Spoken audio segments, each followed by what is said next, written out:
We start in space, as astronauts Brian Harper, Jacinda Fowler, and newbie Alan Marcus are out repairing a satellite. And before you can say, the last time Halle Berry was in space, she got pregnant somehow, and I had to sit through 2 seasons of a terrible sci fi show to find out what the fuck was going on, a mysterious nanoswarm attacks the orbiter, sending poor newbie Alan tumbling out into deep space, where presumably he'll meet up with the floating corpse of George Clooney at some point, given how much this film has ripped off Gravity in its opening minutes. Bruh. Anyway, the whole incident has rendered Joe unconscious and also equally knocked out all electronics, whilst the alien swarm thing starts tunnelling into the mood and she. 18 months later, and the resulting inquiry reckons that all these claims of alien space worms is loony talk, and Brian was simply just negligent, despite heroically landing the shuttle single-handedly without power or any electronics. And without the backup of his colleague, who was too busy being unconscious to witness any of this craziness, they just deem him to be a deranged nutter and fire him in disgrace. 10 years later, a specky British chubster called Casey Houseman fraudulently impersonates a scientist to mess about with a research telescope, given he loves conspiracy theories and totally thinks the moon is secretly some sort of phony faking megastructure built by alien overlords. Or some shit. Anyway, after downloading the data, he reckons he's uncovered something shocking. And it don't mean the blackmail material that seems to be keeping Kathleen Kennedy in her job at Disney despite destroying legacy franchises and losing billions of dollars at the box office. What? Elsewhere, that Jacinda bird, what loves getting knocked unconscious and missing out on first contact with alien nanoswarms, tells her Asian babysitter to look after her son Jimmy, because she's got to go into NASA HQ for an emergency. And at said NASA HQ, a pair of diverse boffins tell her that the moon's orbit has totally shifted and is now on a collision course with Earth because reasons. Meanwhile, local conspiracy theorist Casey Houseman totally bollocks his pet kitty, who is named Fuzz Aldrin, for not doing whittles in his litter tray, but spots in the urine-soaked newspaper that there's an astronaut talk happening in town today. So he goes over to meet washed up and disgraced ex-spaceman Brian Harper and tell him that he's made a shocking discovery. And it don't just mean finally learning about Google's barrel roll Easter egg in their search engine. Wow. But in fact, the moon is totally hollow and also out of orbit and shit. Naturally, he doesn't really believe a crackpot conspiracy theorist what gets no respect from pussies, and promptly has security haul his fat ass away, whilst Casey just chucks his data papers at him, what's presumably full of cat piss. That night, Brian's ex-wife phones up to say that his teenage rebel of a son is totally getting arrested on live TV for joyriding. And after the judge denies Sonny's bail and keeps him in jail for a week, Brian bollocks his ex-wife's new hubby for hiring such a crappy lawyer, and this rich guy called Tom reckons that Brian's a shit dad. And as an unemployed bum who can't even afford representation for his own kid, he should just be a bit more bloody grateful given he's just spent 50 grand on a lawyer that totally failed to do his one job. No! Anyway, this fat guy what loves giving cats stupid names visits his elderly mum who has Alzheimer's, and she tells him to nut up and make people listen to him about all them crazy theories he has which all seem to be coming true. And she don't just mean Hunter Biden's laptop or that Madonna might be a little scared of getting older. Bruh. And his mum hilariously says that he's a somebody to her, before then having a senior moment and asking who the frig he is. LOL. Back at NASA HQ, the boffins reckon that the moon crashing into us probably ain't going to be much of a good thing, and in less than 3 weeks, it's going to squish us all flatter than Prince Elrond's face. And also disrupt all the seasons and shit. And after they find some strange activity going on in a special crater, the NASA boss tells everyone that they better keep all this to themselves and shut up about it already. But unfortunately, some dickhead has already leaked it on social media. So naturally, the NASA boss lies about it all to the press as everyone starts to panic and totally loot the town. Elsewhere, rich guy Tom tells his wife that he's going to get her boy out of jail and then take the whole family up to the Colorado mountains, where they can then hide away until this whole thing blows over. Whilst NASA promptly sends a diverse space crew up to the moon to figure out what the heck is going on, as Brian finds Casey's video blog, who was totally the source of the leak. So Brian crashes his lame-ass presentation, what he's giving to a bunch of tinfoil crackpots, and then asks KC how he knows about all this stuff. And he says he regularly breaks into NASA facilities whilst dressed as a janitor, mainly so that he can use all their fancy equipment to try and prove that the moon is a hollow megastructure and that something has happened to its inner core, and hence why it's now veering off course. Or some shit.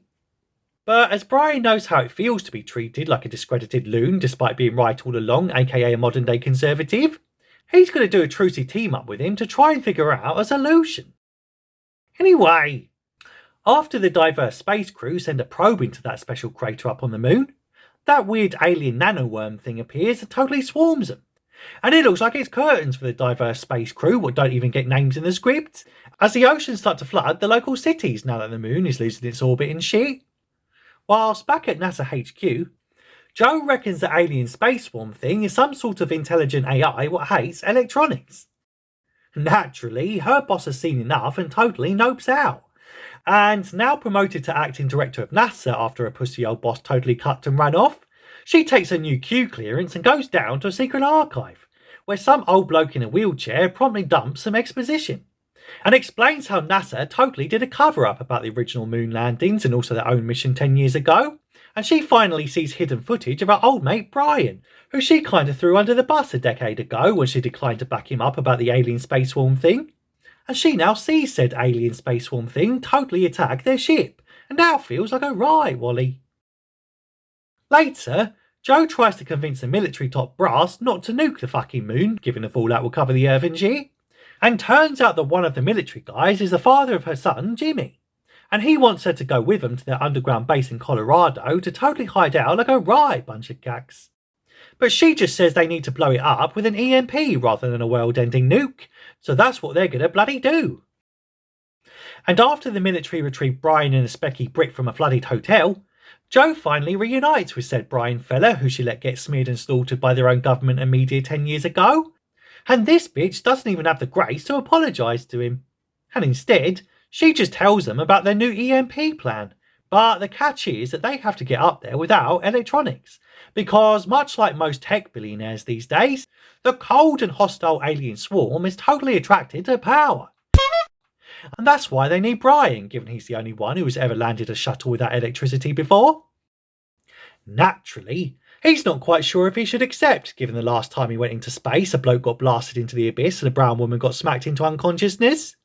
But a day or two later, Brian whines about wanting to see his son and getting him out of jail already, whilst the military deliver the giant fuck-off EMP bomb, which has been modified to be triggered remotely. And before he can say, okay, but isn't that still a form of electronics though? Brian's joyriding son appears now that the military have busted him out of jail and brought him over here to their secure NASA base because reasons. Because now his kid's finally here, they hope Brian can now concentrate on figuring out how to fly a shuttle without power up to the collapsing moon and shut up about it already. Similarly, Joe has flown her own son out to the base, along with her Asian babysitter, when suddenly an earthquake destroys one of the shuttle's engines and thereby completely ruining their mission. So Joe tells everyone that they're all totally screwed and to get the heck out of Dodge already.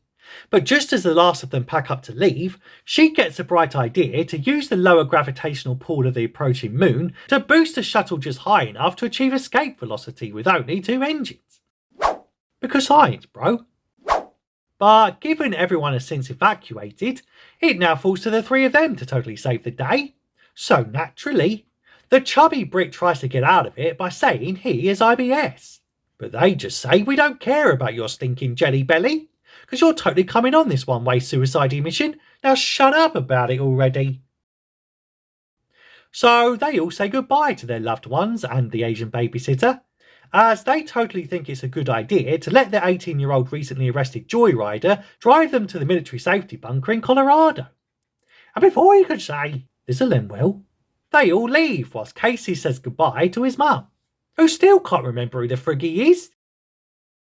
A little later, and the giant moon approaches, creating some sort of giant tsunami tornado and probably killing the pair of diverse boffins, whilst the kids just gormlessly watch the rocket leaving, before realising a giant wall of water is totally heading their way.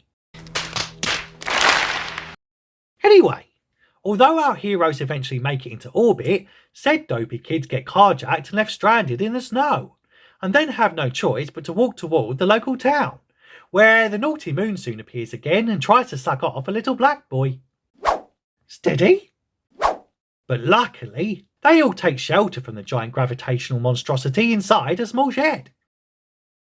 Meanwhile, the team try to bait the alien AI thing, but it then starts chasing them when Casey realises he's left his mobile phone on, because plot hurdle, bro.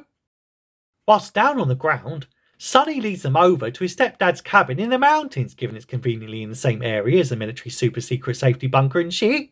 And also conveniently, they run straight into said stepdad, who promptly takes them back to his cosy cabin, where Sonny reunites with his family and tells them all about Brian's mission.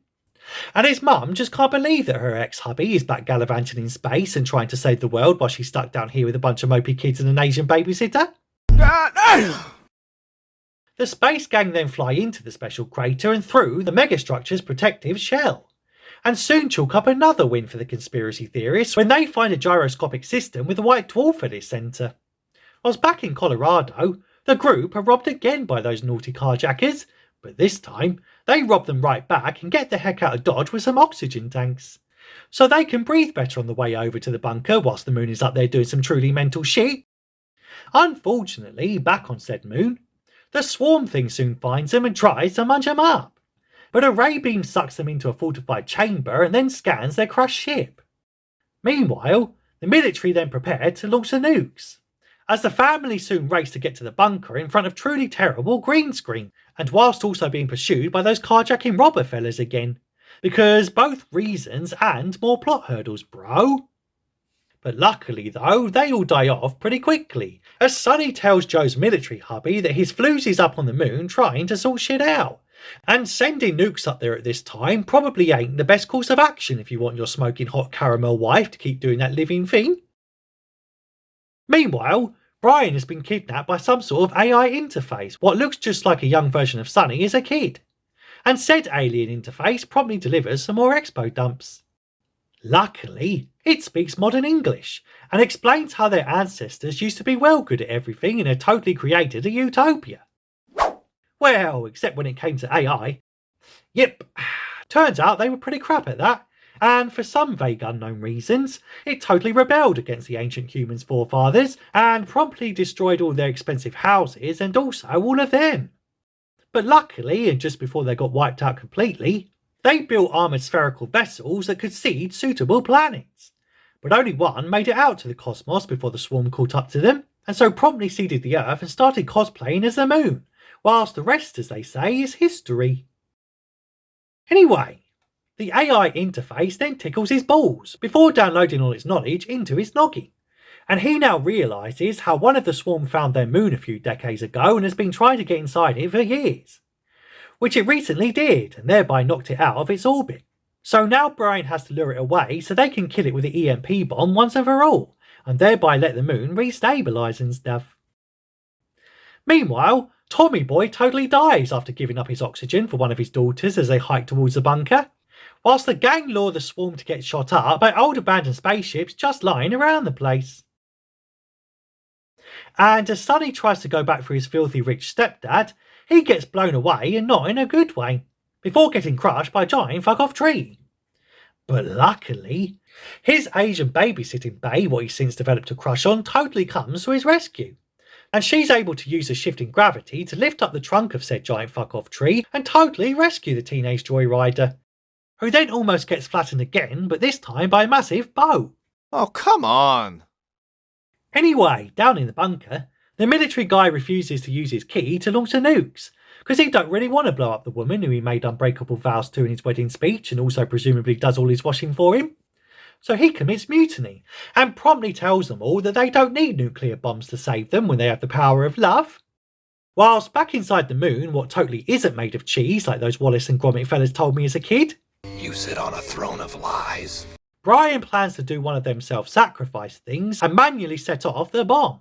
But that specky Brit totally steals his thunder and does it himself, given Brian has a family in case he's just a fat virgin loner what's probably an incel to boot. So he lets himself get swallowed by the naughty AI swarm and blows it to Kingdom Come.